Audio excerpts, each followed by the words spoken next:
All right, everybody. Our first guest is a comedian filmmaker from Toronto, Canada, and currently living right here in New York. He's the creator, star, and showrunner of the hit digital series Toronto Topia on CBC Comedy and has been seen on Netflix, NBC, MTV, Fuse TV, and The Score, to name a few. But now he's here with us, right here. On First guest, I didn't realize. That's an honor. The first guest of this episode. But this is you have multiple guests every epispisode. Yes, yeah. But you like making your life hard. No, this is awesome having you on the show. This is Ryan Long, hilarious guy, man. First of all, I just want to say that I'm loving everything you've been doing on YouTube on these sketches lately. You're really kind of nailing it. They're all hilarious, and how long have you been doing these? Like since the quarantine, or like? Well, I've been making videos my whole life, right? So I was into that stuff, and I had a couple TV shows in Canada and some series like that, and so I've been making videos my entire life. But when I moved to New York, I said I wasn't going to take any jobs or anything like that, and I was just going to start building my own thing. So I started doing a video a week, and I was honestly just releasing a lot of man on the street stuff. And then when COVID happened, I was like, all right, I'm going to do like a real video like every week. You see, a lot of freelance videographers will sell their footage to either CNN or Fox News. But when you do that, you only get to sell half of what you actually film happening at these events. You might be able to sell your peaceful protest footage to CNN, but then you're stuck with all this footage of looters rioting, which is why I've developed a technique that allows me to sell to both. They call me the chief because I use every part of the buffalo. Well, Fox News calls me the chief. CNN got offended that a white person used the word buffalo. So that was when I started. They were a little more few and far between, but then I was like every Monday started when COVID happened. Yeah. Yeah. So when you put that stamp on there that every Monday, new content every Monday, that puts the pressure on, huh? No, you know what? It does. I can see how it would, but it's like I've been doing this for so long. This wasn't that hard. It's more like it helped the other way, where people actually your video can go viral because my fan base or whatever actually tunes in. So you get that initial bump. Like if they know it comes out at the certain time, which I didn't realize how kind of important that was. Because even places that I worked, there was never really like a release schedule like that, but it's made such a huge difference with that stuff. When me and Brad first met, I didn't think we'd get along, but turns out we kind of agree on everything. Your racial identity is the most important thing. Everything should be looked at through the lens of race. Jinx, you owe me a Coke. We both have a lot of opinions about people of color, even though we barely know any. I say colored people, but as long as we're classifying them. We both think minorities are a united group who think the same and act the same. And vote the same. You don't want to lose your black card. Sorry, I don't know. I just think we should roll back discrimination laws so we can hire based on race again. Jinx, now you owe me a Coke. There was a bit when this video went viral, I was like so busy for the next 2 days dealing with stuff that there was like in the back of my mind, I was like, fuck, like I don't know if I'm gonna top that. But then when I actually sat down and write, I was like, oh right, I have like 15 more like ideas. It's like the same thing over. I can do that a million more times. I'm just getting a bit of the vibe that you're not taking this that seriously. Do you have a badge or something? Just give me one name and I'll move on. You're actually talking to me, which is bothering me. You know, this doesn't have to be tumultuous, this conversation here. Sir? This could be over as quick as you'd like it to be. So I'm going to write that down as a non-compliant. In these times now, they've been kind of like a comedy goldmine for you. You managed to find the funny through these kind of tragic times. You've managed to find a way to spin it and make these moments funny. How does that? I think one part is that I think there's like a couple of components, I guess. One is that like I started like my stand-up style was always kind of like saying things that you're not supposed to say in like a certain way. Very complicated to be alive, all the opinions you need to pretend to have right now. Even doctors don't want to say fat. They have to be like, listen, if you could be 30% less brave, that would be great. If we get your levels of, you go girl, down to just, you go girl, you know? So I think it's that, like a lot of people making stuff, they're like, oh, this is how you, I'll make my comedy whatever, but the message has to be like within these thin lines. And I've kind of always been like, fuck that, like color outside lines. And especially when I moved here and started doing my own thing, I'm like, I don't have a job they can fire me from, so I just kind of like, I'm just making I'm just making whatever the fuck I want. If I do get married, I want my wife to be Muslim just because there's a lot of good shit in there about obeying your husband. And she'll be like, I don't want to do the dishes. I'm like, Allah, she's not doing it. Allah, we had a deal. Talk to her, put your burqa apron on, thank you. There's a lot of people. I mean, I don't consider myself like by any means like one of the top thinkers in this area. But I don't know if you ever heard those theories where it's like you kind of create your own category and be the best at it. Because I'm probably not the fucking smartest like intellectual on these topics, and I'm maybe not the best guy making videos. But if you take how funny I am with how good I am at videos versus how much I know that stuff, and you put those combined, I might be the best at the combination of those three things. While both female and male Karens enjoy having people fired, female Karens have them fired for bad service, while male Karens have them fired for offensive tweets. Both Karens enjoy policing lyrical content, but while Karens police the content of rap, male Karens are much more interested in policing the content of comedy. Most of us, I would say, who knows what percentage, maybe 70% of people are normal, in the middle, whether they lean one way or the other, but they're generally in the middle. I think that's who you're speaking to a lot. These extremes they're not going to get the joke, I don't think. I think it'll go over their head. Yeah, and again, I'm not trying to like change opinions. I'm more trying to like make good things. But a part of making good things, I think a lot of times is like pointing out where the problems and the power lies, right? Because everyone thinks they're like speaking truth to power, but they're like a lot of times not. You know what I mean? You know, like someone will be like a comedian talking about like how Trump's bad, and they're like, you know, sticking it to the man, and you're like, your ideology is like pretty much the man, especially in your world. So there's no like risk taking involved in that whatsoever. Exactly. There's no edge to that. No, there's not. It's not one of the. Yeah, there's not one of those things where, you know, a lot of people. That's why I mean, people that do the kind of stuff I do. I get so much messages of people being like, dude, I've been fucking trying to say that forever, and like you kind of like I've been like, you know, they've been clunkily arguing with people at parties and leaving, and people thinking they're racist and whatever. Because these issues are so hard to talk about, right? You know, you might think like, you know, there's something weird about like the fact that like BLM's like 90% of their thing is about trans people or something, but you want to fucking go to your workplace and have a beef with BLM? Like, there's no way. yeah, exactly. You know, so you know, and I didn't even make a video about that. It's just like use an example of like such a hot button issue that unless you really nail it, you're gonna seem like a insane person, right? So it's like a lot of people just are afraid to say anything because you're not allowed to have these conversations in any sort of like meaningful way without seeming like a psychopath if you get one wrong thing. Exactly. Just living in fear. And that's what's great about what you're doing, both your stand-up and these sketches and your man on the street stuff, all of that. You really are kind of holding people accountable to their hypocrisy. Like, Basically use coronavirus as a way to usher in some of the things we've been trying to do for years. I just think we should ban them from public parks. The art in what I do is making citizens think their removal of freedoms is somehow their idea. Sort of like putting a GPS on your girlfriend's phone for her safety. dude, it's brilliant. And that's what's excellent too, is that you're able to do this, to touch on these touchy subjects that are somewhat taboo, like you said, to lean to certain sides or say it out loud. But you're doing it in such a way that I think no one's going to get mad at you, you know, but you know what I'm saying? They get mad.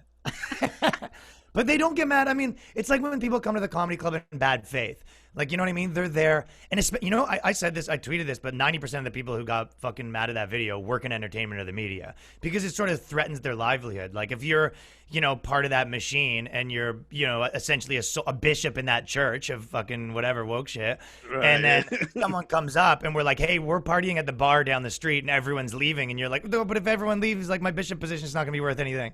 So I think it threatens, like, everything. So I get why they're mad about it, but I don't think they're mad at the thing as much as they're mad about the, you know, their positioning that it threatens. About interracial dating. All I said is that black men who date white women have internalized racism, and white men that date ethnic women are fetishizing them. Guys against interracial dating now. Like, am I being pranked?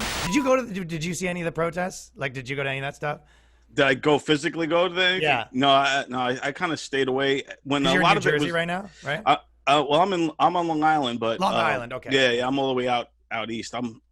I'm like in the Hamptons area. I only moved here like 9 months ago, so I still don't know, and 6 of them was locked in my house. So yeah, I don't know New York. I don't know things that well, but there was, when you go to the protest, I remember watching both things, and I've seen it on my timeline, and I was seeing, you know, I went to one protest that was all like black dudes like breaking, windows and stuff like that. Then I went to one protest that was all like hippie white dudes doing shit and you go, but you'd only hear one side. And I go, I was there and I saw both of those things happen. Like, because everyone would argue, it's actually this, it's actually this. I go, it's both, you friggin' morons. Both of those things are happening. Where are you in New York? Wild. Are you like right Yeah, I'm in Manhattan. I'm in the East Village right now. I'm in the mixed. And again, I'm like this was one of the issues that like I thought that we could have been on the same page about everyone because it was like there's a legitimate police reform. Like there's legitimate problems with the unions. There's so much stuff with like people from all walks of life should be able to like agree on some things as like human beings, but it got politicized so quick. And just like anything else, they made the movement about fucking getting people fired for tweets and cartoon characters and all this nonsense. And then by the end of it, everyone's like, all right, well then fuck you. You know what I mean? Much like Bitcoin, cancel capital can be mined by having people fired, publicly shamed, and deplatformed. And that cancel capital can now be used as a force field to prevent people from finding out what a piece of garbage you are. Cancel capital can be used if you dated someone in the workplace before it was illegal, or maybe you had the wrong political opinions before you were awarded the right ones. Maybe in the past you've done edgy comedy to get famous, so in order to erase that, you want to shut the door behind you for future generations while still keeping the money and fame. Do you have any fears ever of the cancel culture mob, or are you just not? Yeah, just I not do. worried about it? Yeah, I do. I mean, there's like, I've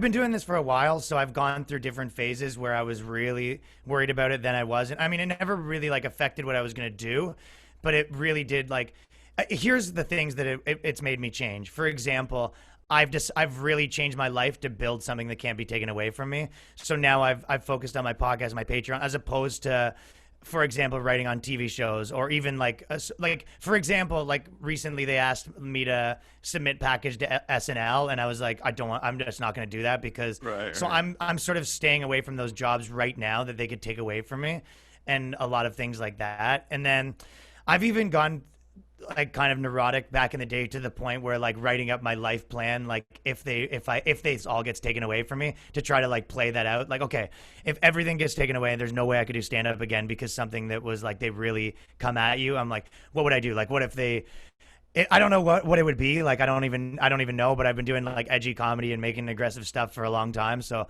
I have gone through phases where but now I don't think it affects me on. It doesn't affect what I make. Like, I don't make my stuff, but it affects me on like how I design my life. I mean, yeah, it's not that hard. The government should close every business, weld every door shut, then give every citizen $20,000 a month. I mean, I'd like to see the government give us a bedtime. Yeah, I could see being concerned, to a degree, because you see, whoever would have thought that somebody could literally take stand-up away. But then you look at like Louis C.K. as an example. That's true, yeah. He can't really perform without it being a thing. Without it being a whole hoopla, yeah. Yeah, man.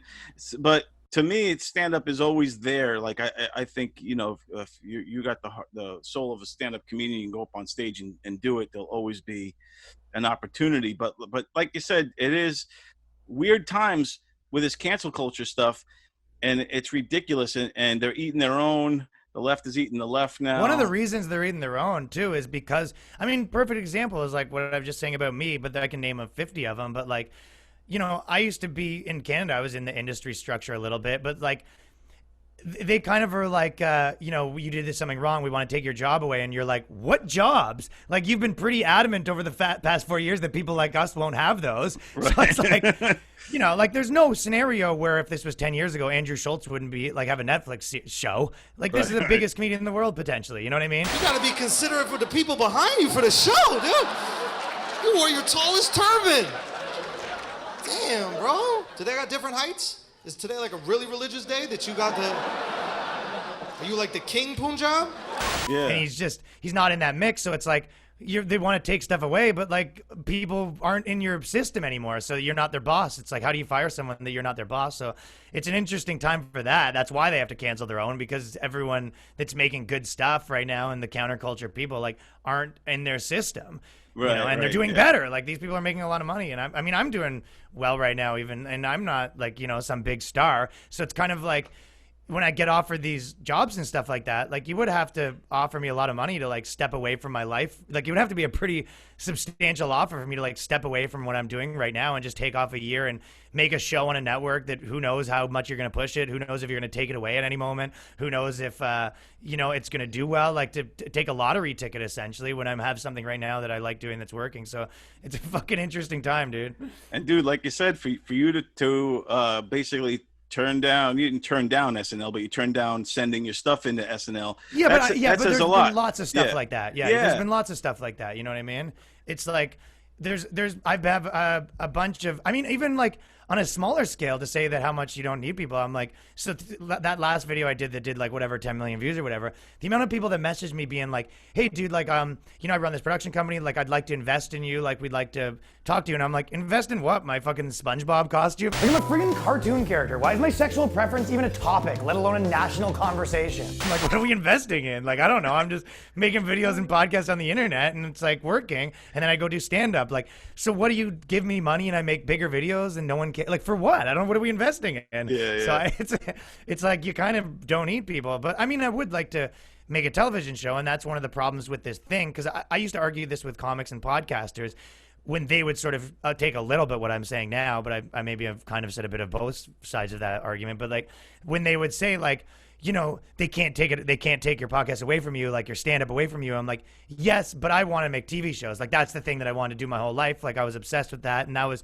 really like what I wanted to do. I want to make my version of fucking Portlandia or South Park or Tim and Eric or whatever. Like I want to make my TV show, or Seinfeld or whatever. I want that. I want to do that, and I think it's kind of I've accepted that maybe I have to like change my brain that it's not what it used to be, and there's a different world right now. But so it is like that was sort of dangling over me. It's like, if you don't, they can take that away, and you're like, well, once you accept that you don't need it, then you are in a different position.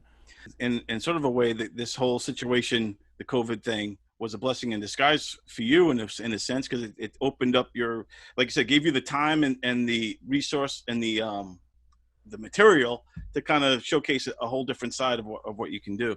And and I was here, and there was definitely that, and also I did have the 4 months that I was here that everyone knew who I was and all the comedy clubs, and I made friends. So it's like I had enough of a base because of that. And even like on the internet, like all these people with big followings like know who I am. So it's not just like some guy in Canada. It's like, it sounds like a little thing, but even the fact that I'm like, people are like, oh, this like New York comic, I've seen him on this podcast and that, like the people contextualized part of that, like made people take me seriously, which is the difference between like them being like, oh, this guy's my favorite comedian, or like, oh, I kind of like this comic in Canada. Like I know it's just like optics, but like I've seen like firsthand the difference that makes. So at least I had my 4 months to sort of weasel my way into your fucking club system before they forced me into my video making cave. I don't know if you guys know this, but there is actually 72 genders now, which means that men are better than 71 genders. Boys! Yeah, you're right. Carried away. Well, dude, you're awesome, man. You're hilarious. Yeah, thanks for having me. Everyone should check you out on YouTube and everywhere else, and follow you on. You're on Twitter. You're everywhere. Ryan Long. Yeah, everything is The Boyscast with Ryan Long is my podcast. Patreon.com/TheBoydcast too. And then every video comes out YouTube.com/Ryan Long Comedy, and all my socials are at Ryan Long. Oh, sorry, all my socials are at Ryan Long Comedy. I don't know why I said that. Ryan Long Comedy. Excellent, man. Yeah. Well, Ryan, thanks again for taking the time to talk to us. I know you're extremely busy, probably working on your next sketch right now or your next writing thing, and we're holding you up. So thanks, appreciate it, man. Yeah, thanks for having me, man. I appreciate it. And yeah, that would be awesome. And this maybe in the next little bit we can organize me to get down there. Dude, you got to come to Governor's. Long Island needs to see you live, man. It'd be awesome. Hell yeah. Yeah, that'd be awesome. I've never even been there. That's where Seinfeld's from, right? Yeah. Seinfeld's from Massapequa. It's right across the way from where our club is. This is one of the clubs he started at. Ray Romano also. Nice. A lot of them. Eddie Murphy. Cool. Long Island's like No, I've definitely heard of like the name a lot of times. Yeah. Kind of like a legacy sort of brand, right? Yes, yeah. It's the biggest comedy club on Long Island, right? Very cool. Yeah. Awesome, man. Well, thanks again, Ryan. You rock, my friend. Thanks, buddy. Talk to you soon. Take care, man. Hey, this is the Great Goonin saying you're watching Put Up, Shut Up, and Stand Up with Don Sill on Cubs Radio. Yeah!